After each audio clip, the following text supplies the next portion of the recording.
I have probably the simplest theory of leadership education that anybody has.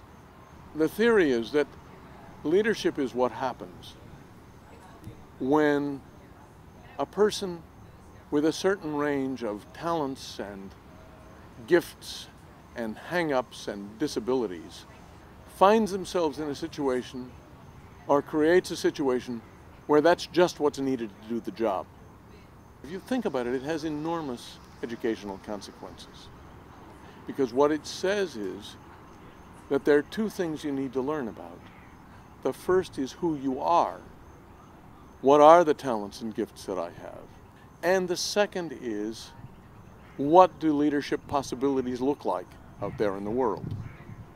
What are opportunities? And particularly, what are opportunities for someone like me?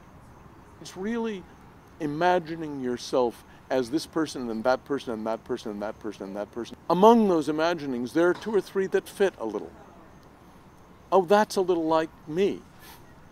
And then there are others. That's a little bit like her, or that's a little bit like him, and you get to being able to identify leadership possibilities, which are almost always at least partly character. You have to discover that maybe your role is a second violin role. It's a crucial role in a string quartet. And it's very different from the flamboyant first violin.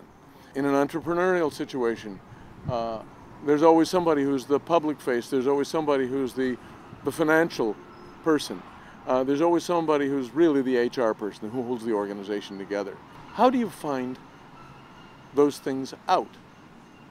Well, there are really two great ways: stories and experiences. I think that's part of how you get oriented to useful leadership opportunities in the world. You learn about yourself and you learn about other people in that way. And of course, you do it in experience, but only experience that's reflected on.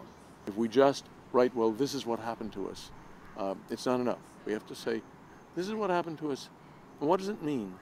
And we always need to start with the fact that we don't know what it means. I still do that all the time whenever I teach or whenever I have anything to explain.